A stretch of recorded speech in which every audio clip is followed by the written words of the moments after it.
Hello friends, good evening. कैसे हो आप लोग? आज हम लोग 6 क्लास की एनसीईआरटी स्टार्ट करेंगे।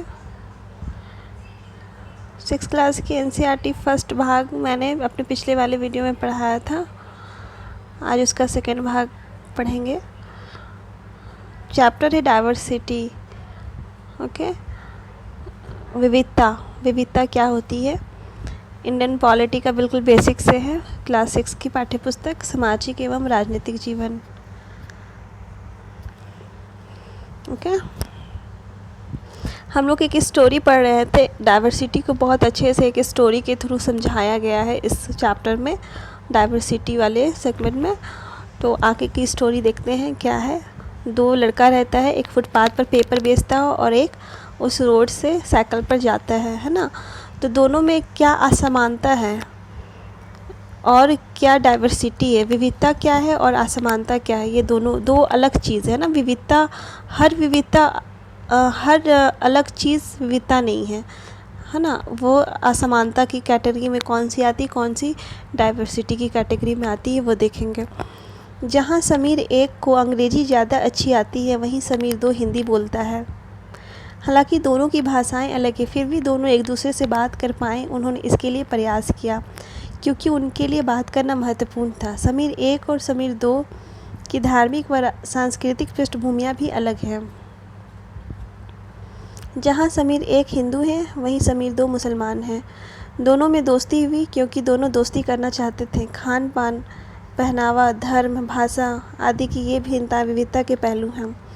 अपने विविध धार्मिक और सांस्कृतिक पृष्ठभूमियों के अलावा समीर 1 और समीर 2 कई अन्य मामलों में भी एक दूसरे से अलग थे। उदाहरण के लिए समीर 1 ने स्कूल में पढ़ाई की थी, जबकि समीर 2 अखबार बेचता था, है ना। ये बता रहा है कि डाइवर्सिटी और असमानता क्या है। डाइवर्सिटी जैसे दोनों अलग धर्म के थे, दोनों की पृष्ठभूमियाँ अलग थी, है ना। खान पान अलग थे, पहनावा अलग था, भाषा अलग थी, लेकिन फिर भी वो लोग फ्रेंड बन पाए। लेकिन असमानता क्या है? एक अमीर है, एक गरीब है, एक अखबार बेचता है और एक वहाँ साइकिल से स्कूल जाता है। एक स्कूल नहीं गया और एक स्कूल जाता है ना। समीर 2 को स्कूल जाने का मौका मिला ही नहीं। आपने संभवतः अपने इलाके में ऐसे कई लोगों को देखा होगा जो गरीब हैं और जिनकी भोजन, घर और कपड़े की ज़रूरतें भी पूरी नहीं हो पाती। यह फ़र्क उस फ़र्क से अलग है जिसके बारे में हमने पहले पढ़ा। यह विविधता का रूप नहीं है। मतलब ये बता रहा है कि विविधता हर हमसे अलग चीज़ डाइवर्सिटी नहीं है ना। वो असमानता की कैटेगरी में आती है। विविधता और असमानता में क्या फ़र्क है, वो ये स्टोरी के थ्रू समझा रहे हैं बच्चों को। यह फ़र्क उस फ़र्क से अलग है जिसके बारे में हमने पहले पढ़ा। यह विविधता का रूप नहीं है बल्कि गैर बराबरी का रूप है। गैर बराबरी का मतलब है कि कुछ लोगों के पास ना अवसर है,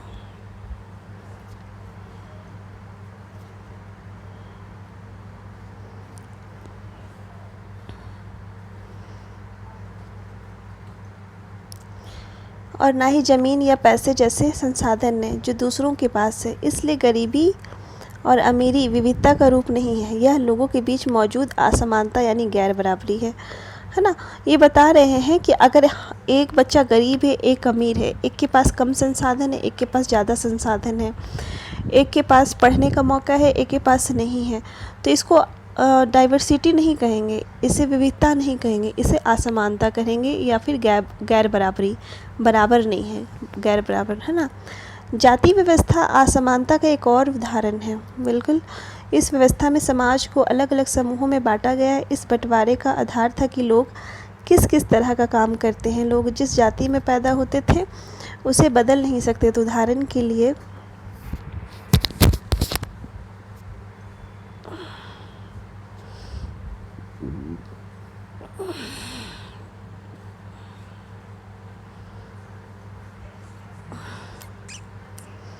सॉरी फ्रेंड्स, मैंने अभी लंच किया, डिनर किया, सॉरी, भूल जाता हूँ मैं।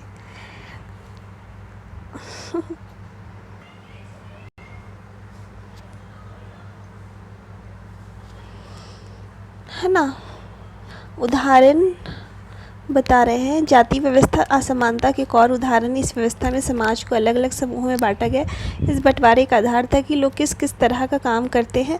लोग जिस जाति में पैदा होते थे उसे बदल नहीं सकते। तो उदाहरण के लिए अगर आप कुम्हार के घर पैदा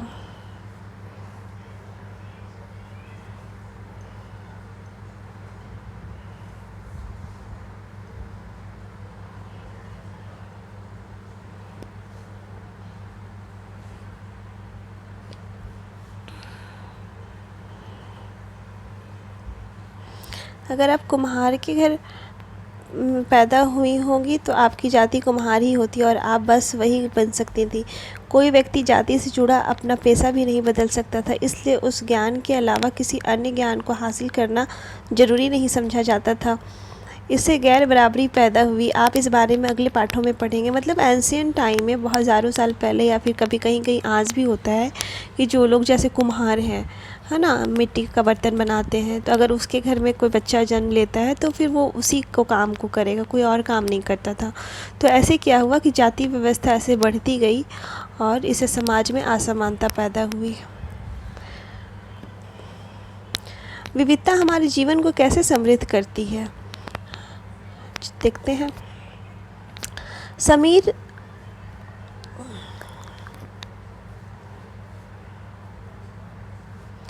जैसे समीर 1 और समीर 2 दोस्त बने, ठीक वैसे ही आपकी भी सहेलियां होंगी जो आपसे बहुत अलग होंगी।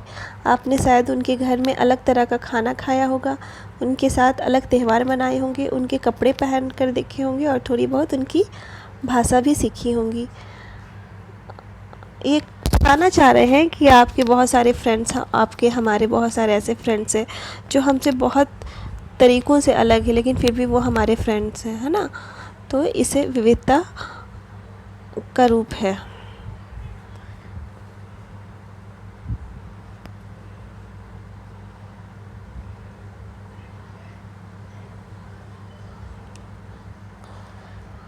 आपको शायद तरह तरह के जानवरों, रानियों, साहसी घटनाओं या भूतों की कहानियाँ पसंद होगी। संभव है कि आपको खुद कहानी बनाना भी पसंद होगा। एक अच्छी कहानी पढ़ने से हमेशा खुशी मिलती है।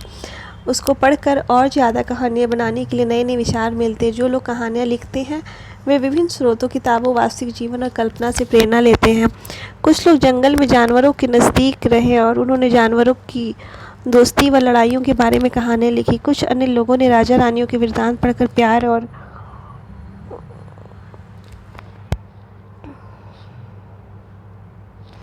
सम्मान के किस्से लिखे। कुछ ने अपने बचपन की यादों में गोते लगाए। स्कूल और दोस्तों का मधुर यादों से निकाल कर कुछ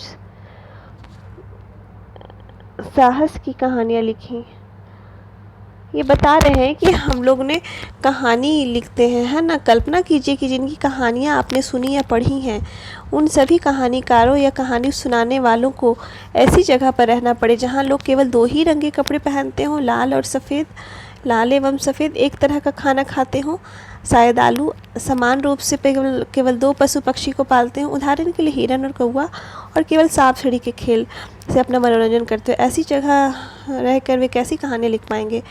मतलब ये बता रहा है कि अगर आप बहुत सारे लोगों के बीच में रह रहे हो, बहुत सारे ऑप्शंस है आपके पास, तो आप बहुत अच्छे स्टोरीज़ लिख सकते हो, है ना। लेकिन अगर एक ही तरह का कलर है, वाइट है, एक ही आलू खा रहे हो और बार बार एक ही लोग हैं, तो आप फिर क्या होगा वहाँ। अगर आपको कोई स्टोरी लिखने के लिए बता दे तो आप अच्छी स्टोरी नहीं लिख पाओगे, उस एरिया के बारे में अच्छी बातें नहीं बता पाओगे। तो इसे कहते हैं कि डाइवर्सिटी कैसे हमारे देश को समृद्ध करती है, जगह को समृद्ध करती, पीपल को कैसे समृद्ध उसको और डेवलप करने में अपना बहुत बड़ा इम्पोर्टेंस रोल पैदा करती और इम्पोर्टेंस रोल अदा करती है ना। तो देखते हैं आगे। भारत में विविधता।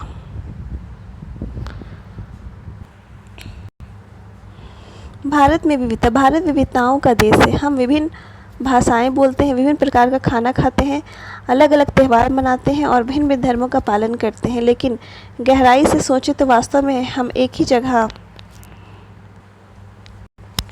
की चीज़ें करते हैं, केवल हमारे करने के तरीके अलग हैं।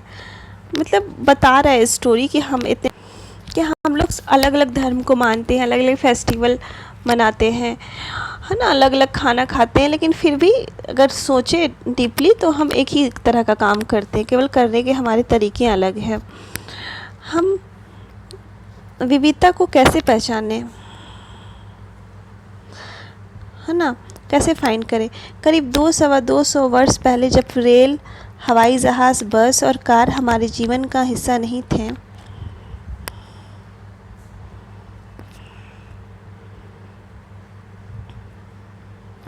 तब भी लोग संसार के एक भाग से दूसरे भाग की यात्रा करते थे। वे पानी के जहाज में, बाड़ों या घोड़ों या ऊंट पर बैठकर जाते या फिर पैदल चलकर।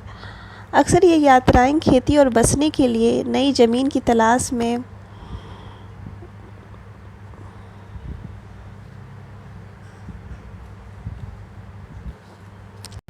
या फिर व्यापार के लिए की जाती थी। चूँकि यात्रा में बहुत समय लगता था, इसलिए लोग नई जगह पर अक्सर काफ़ी लंबे समय तक ठहर जाते थे। इसके अलावा सूखे और अकाल के कारण भी कई बार लोग अपना घर बार छोड़ देते थे। उन्हें जब पेट भर खाना तक नहीं मिलता था तो वे नई जगह जाकर बस जाते थे। कुछ लोग काम की तलाश में और कुछ युद्ध के कारण छोड़ देते थे। मतलब बता रहा है कि विविधता को कैसे समझे। हाँ, आज से हज़ारों साल पहले या अब कहीं कहीं अभी भी ऐसा होता है कि जब हमारे पास हवाई जहाज़ के साधन नहीं थे, जब हम यात्रा बस नहीं थे, कारें नहीं थी, तो हम लोग घोड़ों पे, ऊँट पर बैठ कर के यात्रा करते थे पहले वाले लोग, है ना। लेकिन ये यात्रा क्यों करते थे हम लोग? एक जगह से दूसरे जगह क्यों जाते थे? खेती करने के लिए जाते थे, रहने के लिए नई जगह खोज तलाश। आज भी हम लोग देखते हैं कि माइग्रेशन होता है ना। एक जगह से दूसरे जगह अगर युद्ध वगैरह हो जाता है तो लोग एक जगह, युद्ध वाले जगह को छोड़ के नई जगह, अच्छी जगह तलाश करते हैं कि वहाँ शांति हो। तो पहले भी, हज़ारों साल पहले भी लोग ऐसा करते थे। फिर व्यापार के लिए भी जाते थे, तो इससे क्या होता था, और वहाँ ठहर जाते थे, कुछ दिन रुक जाते थे, और फिर क्या, वहाँ कभी कभी वहाँ बस भी जाते थे, है ना, हमेशा के लिए। तो जो एक जगह से उठ के दूसरे जगह गए, और वहाँ की जो संस्कृति है पहले वाली जगह की, जो खान पान, जो रहन सहन है, अपना कल्चर है, अपना धर्म है, वो दूसरे जगह वो लोग जा कर के फैलाते हैं, यानी कि वहाँ मानते तो वहाँ के लोग सीखते, और वो लोग वहाँ के दूसरे जगह के भी कल्चर को अडेप्ट कर लेते हैं। तो इससे क्या हुआ कि अपने वाले का दूसरा जगह, दूसरे वाले के अपने जगह का जो मिक्स्ड कल्चर, यानी कि मिक्स्ड उनकी संस्कृति हो गई, है ना। वही यह समझा रहा है।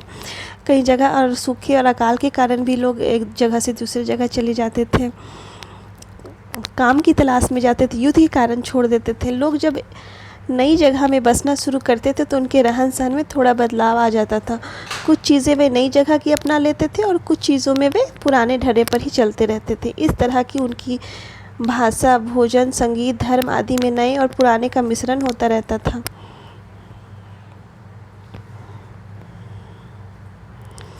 है ना। उनकी संस्कृति और नई जगह की संस्कृति में आदान प्रदान होता और धीरे धीरे एक मिश्रित यानी मिली जुली संस्कृति उभरती। अगर अलग अलग क्षेत्रों का इतिहास देखें तो हमें पता चलेगा कि किस तरह विभिन्न सांस्कृतिक प्रभाव ने वहाँ के जीवन और संस्कृति को आकार देने में योगदान दिया। अगर हम लोग हर एरिया का हिस्ट्री देखें तो हमें पता चलेगा कि जैसे मान लीजिए कोई ज्योग्राफिकल एरिया है, जैसे इंडिया का ही बात कर लेते हैं। अगर इंडिया का एक एग्जांपल कोई एरिया का ले लेते हैं, फॉर एग्जांपल झारखंड का ही ले लेते हैं, तो झारखंड का जो एरिया, डेमोग्राफिकल एरिया है कैसा है, यहाँ का जो वेदर है कैसा है, ज्योग्राफिकल एरिया कैसे है, तो जो भौगोलिक क्षेत्र जो होता है वो हमारे रहने सहने, खान पान, हमारी आदतों को कब प्रभाव डालता है ना। हमारे कल्चरल एडेप्शन जो होता है, कल्चरल थिंग्स को भी प्रभाव डालता है ना। जैसे फॉर एग्जांपल यहाँ पर बता रहा है कि अगर अलग अलग क्षेत्रों का इतिहास देखें तो हमें पता चलेगा कि किस तरह विभिन्न सांस्कृतिक प्रभाव ने वहाँ के जीवन और संस्कृति को आकार देने में योगदान किया। इस तरह से कई क्षेत्र अपने विशिष्ट इतिहास के कारण विविधता संपन्न हो जाते थे। ठीक इसी प्रकार लोग अलग अलग तरह की भौगोलिक स्थितियों से किस प्रकार सामंजस्य बैठाते हैं। उससे भी विविधता उत्पन्न होती है।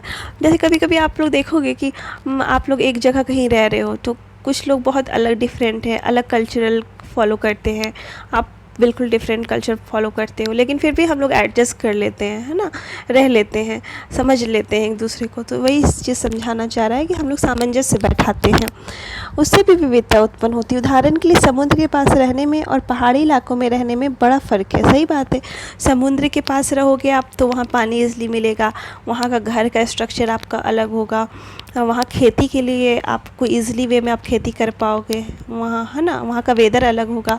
लेकिन अगर वही आप पहाड़ी एरिया में रहते हो, पहाड़ वाले इलाके में, तो वहाँ का घर का स्ट्रक्चर, खान पान, आपका खेती बाड़ी, वो बिल्कुल डिफरेंट वहाँ से होगा।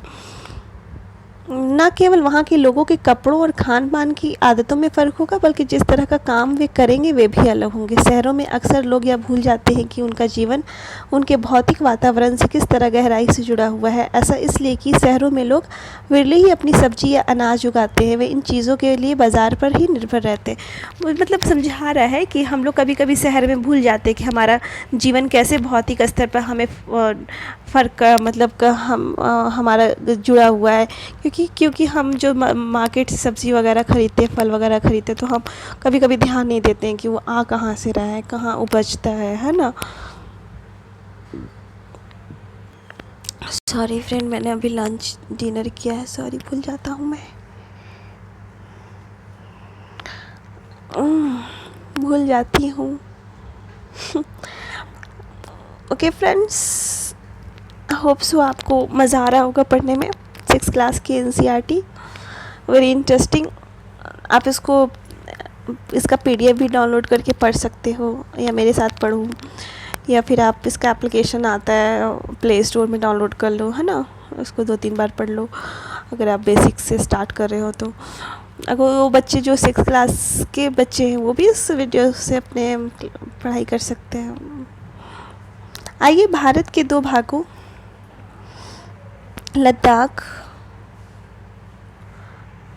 और केरल के उदाहरण के जरिए समझने की कोशिश करें कि किसी क्षेत्र की विविधता पर उसके ऐतिहासिक और भौगोलिक कारकों का क्या असर पड़ता है ना।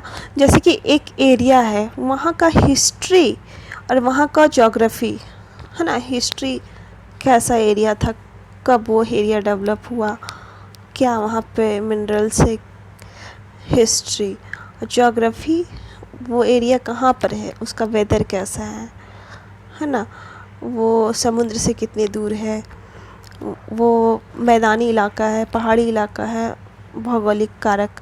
तो ये जो कारक है ये एक इंसान को वहाँ रहने के लिए वो इफ़ेक्ट करता है। अगर हम कहीं रह रहे हैं, मान लीजिए कि झारखंड में आप कहीं रह रहे हो, या आप नॉर्थ इंडिया में रह रहे हो, साउथ इंडिया में रह रहे हो, नॉर्थ ईस्ट में रह रहे हो, है ना, तो आपको पता चलेगा कि साउथ ईस्ट में रह रहे हो तो आपको पता चलेगा कि आपका वेदर कैसा है। वहाँ का वेदर के हिसाब से आप वहाँ पर अगर कहीं ठंडा वाला इलाका तो आप वहाँ स्वेटर ले जाओगे, वुलन क्लोथ्स ले जाओगे। लेकिन अगर कहीं विंटर या फिर समर वाले इलाके हैं तो वहाँ पर फिर आप वुलन क्लोथ्स नहीं ले जाओगे।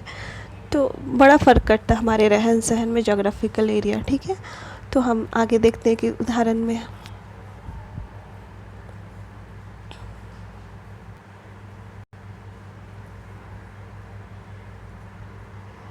एटलस में भारत का नक्शा देखिए और उसमें ढूंढिए कि ये दोनों क्षेत्र लद्दाख तथा केरल कहाँ पर है। इन दोनों क्षेत्रों की भौगोलिक स्थितियाँ वहाँ के भोजन, कपड़े और व्यवसाय पेशे को कैसे प्रभावित करती हैं, उसकी सूची बनाई है।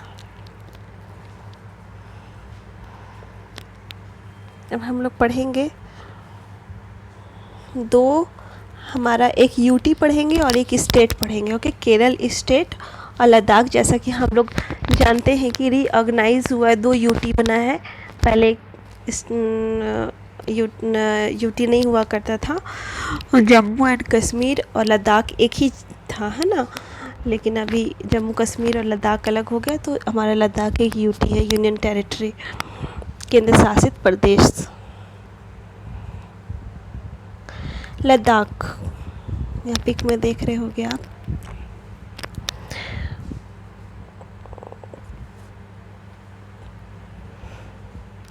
लद्दाख ऊंचे पहाड़ों वाला रेगिस्तानी इलाका। लद्दाख जम्मू और कश्मीर के पूर्व में पहाड़ियों में बसा एक रेगिस्तानी इलाका है। ये पुराने अपडेशन वाली बुक नहीं है, तो लद्दाख अभी यूटी है ना, जम्मू कश्मीर के पूर्व में ही है, लेकिन वो जम्मू कश्मीर का भाग नहीं है, लद्दाख एक अलग यूटी है। यहाँ पे बहुत ही कम खेती संभव है। क्यों संभव है लद्दाख? क्योंकि इस क्षेत्र में बारिश बिल्कुल नहीं होती और यह इलाका हर वर्ष काफ़ी लंबे समय तक बर्फ़ से ढका रहता है। इस क्षेत्र में बहुत ही कम पेड़ उग पाते हैं। पीने के पानी के लिए लोग गर्मी के महीनों में पिघलने वाली बर्फ़ पर निर्भर रहते हैं। यहाँ के लोग एक खास किस्म की बकरी पालते हैं जिससे पश्मीना ऊन मिलता है।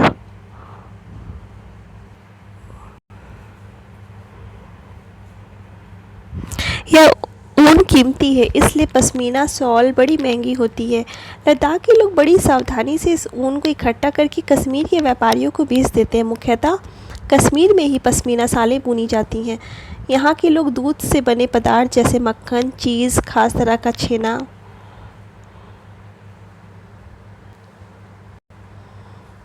एवं मांस खाते हैं। हर एक परिवार के पास कुछ गाय, बकरी और याक होते हैं। रेगिस्तान होने का यह मतलब नहीं है कि व्यापारी यहाँ आने के लिए आकर्षित नहीं हुए।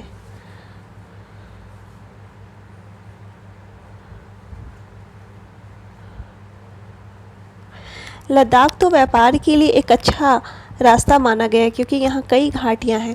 बताया जा रहा है कि ठीक है, ये इलाका रेगिस्तानी इलाका है, बर्फ़ यहाँ पर हमेशा रहता है ना। यहाँ गर्मी के महीनों में लोग बर्फ़ को पिघलने का इंतज़ार करते, तब उन्हें पानी मिलता है। ठीक है, ये ऐसा है, बट ऐसा नहीं है कि यहाँ पर लोग व्यापार करने के लिए नहीं आते हैं। यहाँ पर व्यापार भी होता है। अब देखते किस चीज़ का व्यापार होता है। लद्दाख तो व्यापार के लिए एक अच्छा रास्ता माना गया क्योंकि यहाँ कई घाटियाँ हैं जिनसे गुजरकर मध्य एशिया के काफ़िले उस इलाके में पहुँचते थे। पहले हम लोग एंशिएंट हिस्ट्री में देखे होंगे, कुषाण काल के टाइम में जो मध्य एशिया है ना, सेंट्रल एशिया, वहाँ से बहुत सारे व्यापार होते थे, है ना। इलाका जो लद्दाख वाले इलाके से मध्य एशिया से होते हुए यूरोपियन कंट्रीज़ तक जाते थे, जिसे आज तिब्बत कहते हैं, यानी आज जो चाइना का भाग है। ये काफ़िले अपने साथ मसाले, कच्चा रेशम, दरियाँ आदि लेकर चलते थे। ठीक है, मसाला, कच्चा रेशम और दरियाँ।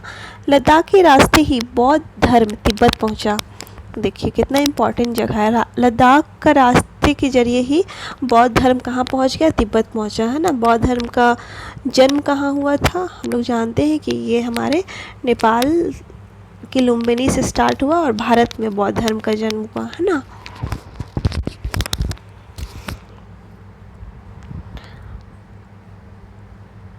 लद्दाख को छोटा तिब्बत भी कहते हैं। ओके, करीब 400 साल पहले यहाँ पर लोगों का इस्लाम धर्म से परिचय हुआ और अब यहाँ अच्छी खासी संख्या में मुसलमान रहते हैं। लद्दाख में गानों और कविताओं का बहुत ही समृद्ध मौखिक संग्रह है। तिब्बत का ग्रंथ केसर सागा लद्दाख में काफ़ी प्रचलित है। उसके स्थानीय रूप को मुसलमान और बौद्ध दोनों ही लोग गाते हैं और उस पर नाटक खेलते हैं।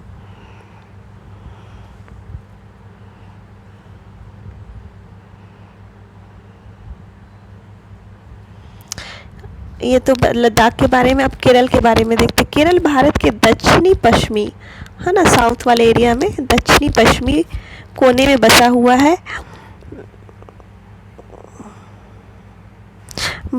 राज्य ही। यह एक तरफ समुद्र से घिरा हुआ है। अगर आप लोग मैप में देखोगे तो केरल एक तरफ समुद्र से घिरा हुआ है और दूसरी तरफ पहाड़ियों से। इन पहाड़ियों पर विविध प्रकार के मसाले जैसे काली मिर्च, जिसको हम लोग गोलकी बोलते हैं, काली मिर्च को जो ब्लैक कलर का होता है ना, हाँ, झारखंड में। लौंग, गरम मसाला में लौंग एक आता है, इलायची, काली मिर्च, लौंग, इलायची आदि उगाए जाते हैं। इन मसालों के कारण यह क्षेत्र व्यापारियों के लिए बहुत ही आकर्षक बना। सबसे पहले अरबी एवं यहूदी व्यापारी केरल आए। सबसे पहले व्यापार बढ़ा तो अरबी लोग, अरब कंट्री के लोग, और यहूदी लोग, यानी कि अभी इजराइल के जो मेजॉरिटी पीपल है यहूदी, व्यापारी केरल आए। ऐसा माना जाता है कि ईसा मसीह के धर्म दूत संत थॉमस लगभग 2000 साल पहले यहाँ आए। भारत में ईसाई धर्म लाने का श्रेय उन्हीं को जाता है। अरब से कई व्यापारी यहाँ आकर बस गए। इब्न बतूता कौन है? इन बतूता है जो व्यापारी, विदेशी व्यापारी लोग या फिर जो यात्री लोग रहते थे, है ना, एक जगह से दूसरी जगह जाने वाले, घूमने वाले। आजकल हम लोग एक जगह से दूसरी जगह यात्रा करते हैं, घूमते हैं, तो वैसे ही इब्न बतूता ने जो करीब 700 साल पहले यहाँ आए, अपने यात्रा वृत्तांत में मुसलमानों के जीवन का विवरण देते हुए लिखा है कि मुसलमान समुदाय की यहाँ बड़ी इज्जत थी।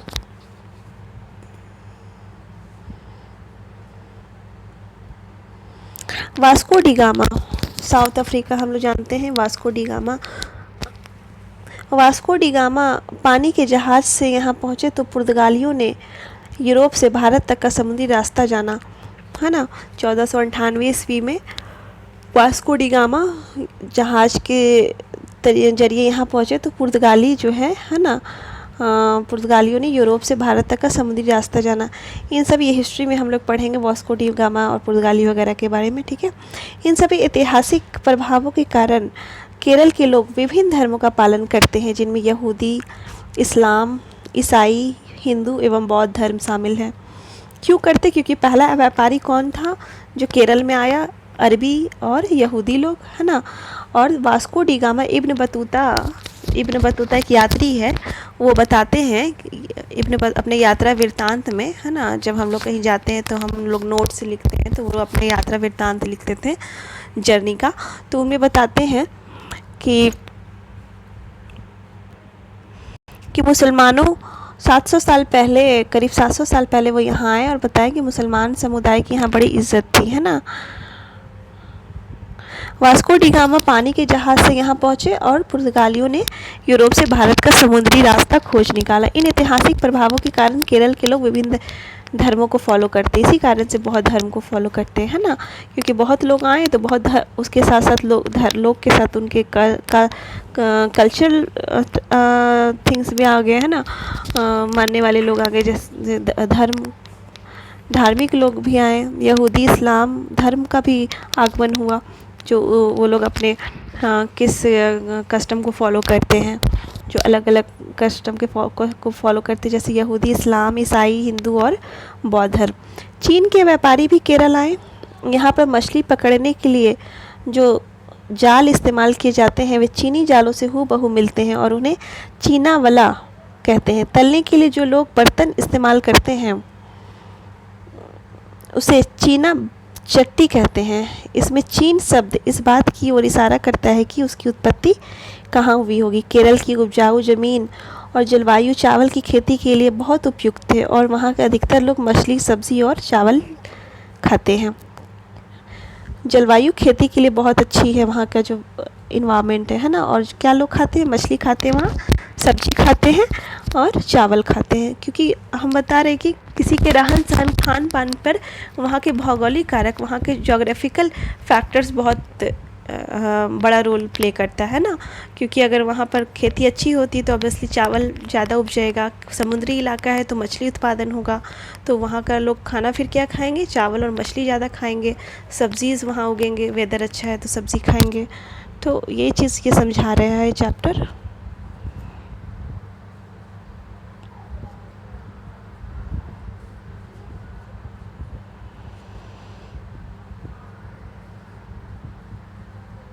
ये हो गया सर, यहाँ पर क्लियर है, ओके, उसको देख सकते हो।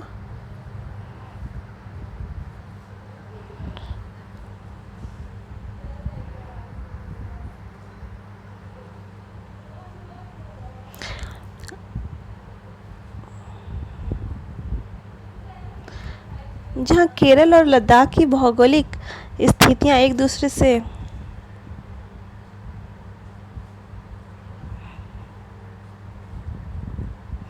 बिल्कुल अलग है, वहीं हम यह भी देखते हैं कि दोनों क्षेत्रों के इतिहास में एक ही प्रकार के सांस्कृतिक प्रभाव है। दोनों ही क्षेत्रों को चीन और अरब से आने वाले व्यापारियों ने प्रभावित किया। ये बता रहा है कि दोनों का जो भौगोलिक एरिया है वो अलग है। एक पहाड़ी एरिया है, एक बर्फीला एरिया है, एक है समुद्र के किनारे है, एक है ना, एक का वेदर है वहाँ पर बारिश वगैरह अच्छी होती है, खेती अच्छी होती है, उपजाऊ ज़मीन है वहाँ पर। लेकिन दोनों में कॉमन क्या है कि दोनों का जो व्यापार है वो चीन और अरब से आने वाले व्यापारियों ने प्रभावित किया। लद्दाख को भी प्रभावित किया बाई रोड और अरब से, और चीन को भी, ये केरल को भी प्रभावित किया। समुद्री रास्ते से अरब वासी आए और उधर से चीन वाले भी आए, है ना, समुद्री रास्ते से हो। जहाँ केरल की भौगोलिक स्थितियों ने मसालों की खेती संभव बनाई, वहीं लद्दाख की विशेष भौगोलिक स्थिति और ऊन ने व्यापारियों को अपनी ओर खींचा। जैसे केरल में फर्टिलाइज़र है, फर्टाइल सॉइल है, वहाँ पर उपजाऊ ज़मीन है, तो वहाँ पर खेती ज़्यादा अच्छे से हुई। और जो लद्दाख वाला इलाका है वो बर्फीला इलाका है, पहाड़ी इलाका है, तो वहाँ पर ऊन वगैरह अच्छे से मिला, है ना। इस तरह पता चलता है कि किसी भी क्षेत्र के सांस्कृतिक जीवन का उसके इतिहास और भूगोल से प्रायः गहरा रिश्ता होता है। यही ये चीज़ समझाने की कोशिश कर रहा है चैप्टर। बिल्कुल बेसिक बुक है। और क्या होता है डाइवर्सिटी, इसको बहुत अच्छे से क्लास 6 की पुस्तक में आपको समझाया गया है कि अगर एक जगह हम रह रहे हैं, हमारा जो सांस्कृतिक जीवन है, हम क्या कस्टम को फॉलो करेंगे, क्या खान पान खाएंगे, क्या पहनेंगे, कैसे रहेंगे, क्या व्यापार करेंगे, है ना, वो हमारे इतिहास और भूगोल, क्या इतिहास में हो चुका है और क्या वो उसका भौगोलिक स्ट्रक्चर है, उससे बहुत इंटर रिलेटेड है ना। वो बहुत इफ़ेक्ट करता है हमारा रहन सहन, वहाँ की हिस्ट्री और वहाँ की ज्योग्राफी। ये चैप्टर समझाना चाह रहा है। विविध संस्कृतियों का प्रभाव केवल बीते हुए काल की बात नहीं है, हमारे वर्तमान जीवन का आधार ही काम के लिए एक जगह से दूसरी जगह जाना है। हर एक कदम के साथ हमारे सांस्कृतिक रीति रिवाज और जीने का तरीका धीरे धीरे उस नए क्षेत्र का हिस्सा बन जाते हैं। जैसे हम लोग काम की तलाश में एक जगह से दूसरे जगह जाते हैं, और जो कस्टम्स हम पहले फॉलो करते थे, तो नई जगह जाते हैं तो हम वही कस्टम को फॉलो करते हैं, और जो नई जगह के लोग हैं उनके कस्टम्स को भी हम कभी कभी फॉलो करने लगते हैं, है ना, जहाँ हम पहुँचते हैं। ठीक इसी तरह अपने पड़ोस में हम अलग अलग समुदायों के लोगों के साथ रहते हैं। फॉर एग्ज़ाम्पल मैं हॉस्टल में रहती हूँ, तो मेरे आसपास हर अलग अलग लोग हैं, अलग अलग कस्टम को फॉलो करते हैं, अलग अलग तरह के कपड़े पहनते हैं, है ना, लेकिन फिर भी हम लोग रह रहे हैं, है ना। समुदायों पड़ोस में हम अलग अलग समुदायों के लोगों के साथ रहते हैं। अपने रोज़मर्रा के जीवन में हम मिलजुल कर काम करते हैं और एक दूसरे के रीति रिवाज और परंपराओं में घुल मिल जाते हैं। ऑब्वियसली हम लोग जब फेस्टिवल होता है तो हमारे फेस्टिवल में हमारे फ्रेंड्स आते हैं, हम उनके फेस्टिवल में जाते हैं और इन्जॉय करते हैं बहुत ईज़िली। विविधता में एकता, तो ये चैप्टर समझाना चाह रहा है कि इतनी डाइवर्सिटी होने के बाद भी हम लोग जो रहते हैं वो एकता के साथ रहते हैं, है ना, विविधता में एकता। ओके, यूनिटी है, बोलते हैं diversity in unity in diversity. Okay,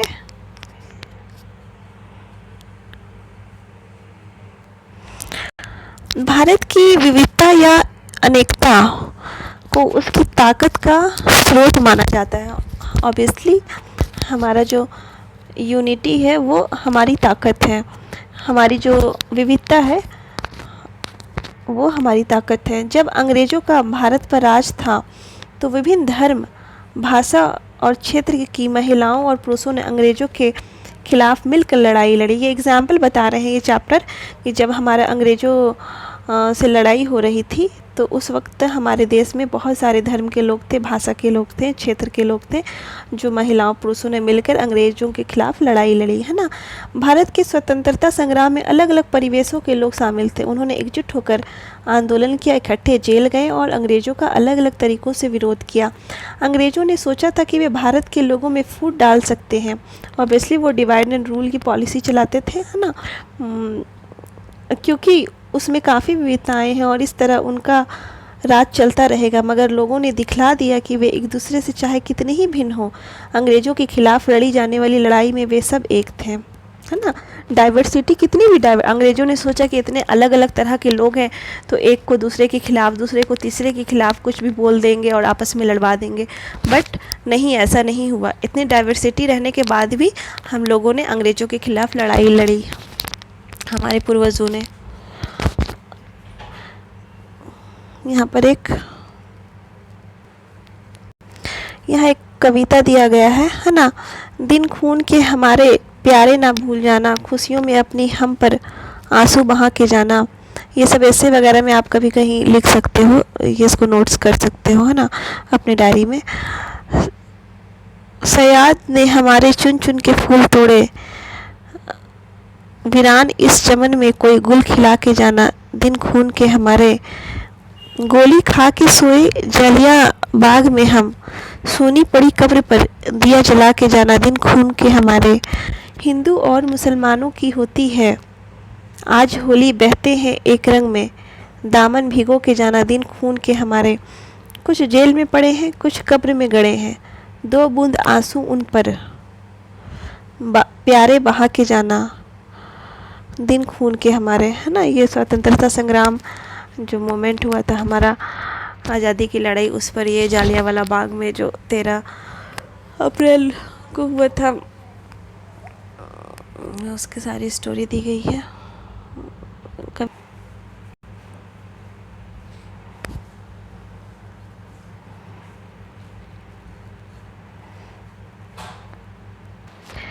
यह गीत अमृतसर में हुए जालियांवाला बाग हत्याकांड के बाद गाया जाता था। इस हत्याकांड में एक ब्रिटिश जनरल ने उन शांतिप्रिय निहत्थे लोगों पर खुलेआम गोलियां चलवा दी थी जो बाग में इकट्ठे होकर